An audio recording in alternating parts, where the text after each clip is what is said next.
Сәлам дуслар, минем исемем Эльвира.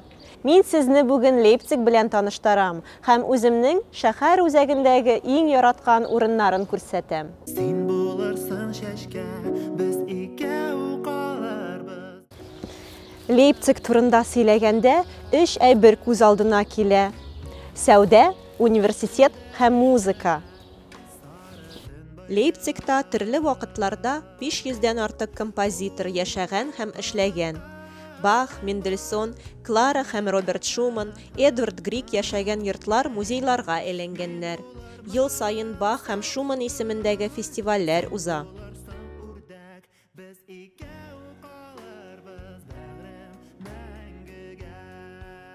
Мендельсон яшәгән йорт Лейпцигта минем иң яраткан музеем. Композитор монда үлгәнчә гаиләсе белән 2 ел яшәп өлгергән. Монда ул яшәгән чордагы диван өстәлләр, үзе ясаган акварель рәсемнәре сакланган. Ул композитор гына түгел, шәп рәссам да булган икән.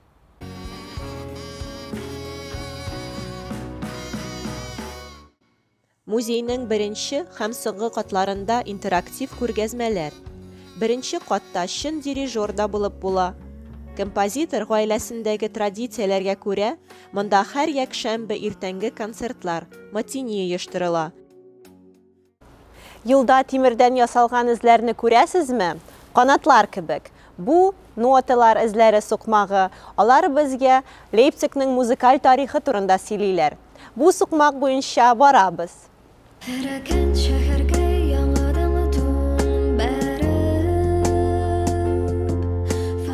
Менә бу урында кайчандыр Gewandhaus оркестрының беренче концерт залы булган. Монда элек тукымалар сатканнар. Оркестрның исеме дә шуннан килә. 19-нчы гасыр ахырына кадәр Gewandhaus оркестры шушы бинаның чырмасында концертлар куйган. Аннан соң башка җиргә күчкән. Хәзер Gewandhaus исемле симфоник оркестр бөтен дөньяга танылган. Бу ишек алды беләсезме тагын нәрсә белән билгеле? Монда 1843 елда Феликс Мендельсон Бартолди Алманиянең беренче музыка консерваториясын ачты. Һәр нота эзендә билге дә бар. Бу билгедә телефон номерлары язылган. Бу номерларга шалтыратып, бу урын белән бәйле музыка тыңлап була яки өстәп бер мәгълүмат укып та була.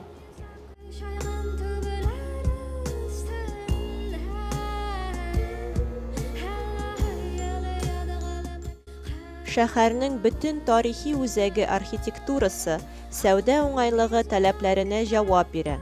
Башта шәһәрдә бик күп сәүдә ишегаллары булган. 19-нчы гасыр ахырында биредә дөньяда иң беренче элекке кебек әйбер генә түгел, товар үрнәкләренең ярминкәсе узды. Сәүдә ишегаллары да сәүдә йортларына күп санлы пассажларга әверелә башлады.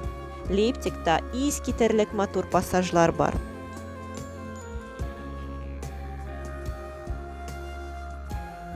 Медлер пассажы Лейпцигта иң элегант һәм матур санала. Монда кыйбатлы кибетләр, кабаре, офислар һәм Алманиянең иң билгеле рестораннарының берсе Ауэрбах өй асты урнашканнар. Ауэрбах ястысы турында Гёте язган. Аның Фаустның бер өлеше бу ресторанда сурәтләнә. Узып барышлый сул кулыгыз белән Фаустның башмагына кагылып теләк теләгез. 50-гә 50 шансыгыз бар.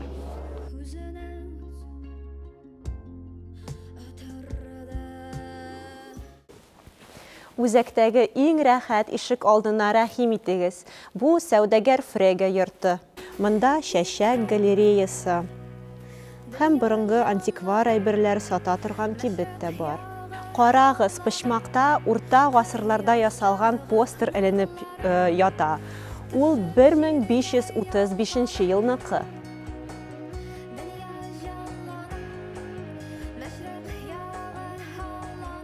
Университет шәһәре, яшь, көч тулы. Лейпциг университеты 15-нче гасыр ахырында ачылган. Шуннан бирле бер вакытка да укытуны туктамаган.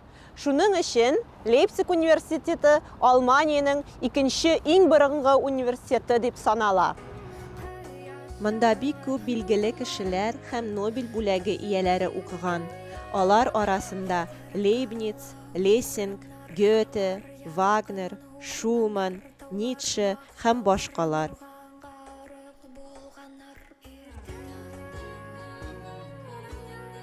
Фома ширкәвенә шәһәр үзәгенә килгән саен кереп чыгам.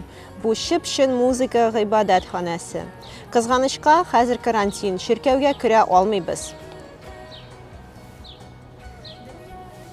Монда 27 ел буена Иоганн Себастьян Бах малайлар хоры җитәкчесе булган. Бу малайлар хоры 1212 елда барлыкка килгән. Хәзердә атнасына 2 мәртәбә малайлар бу ширкәүдә җырлый. Ширкәү янында Бахка 2 һәйкәл бар. Бусы яңасы һәм иң билгесе. Карагыз әле, бу һәйкәлнең берничә кызык җире дә бар. Мәсәлән, Бахның бер төймәсе төймәләнмәгән.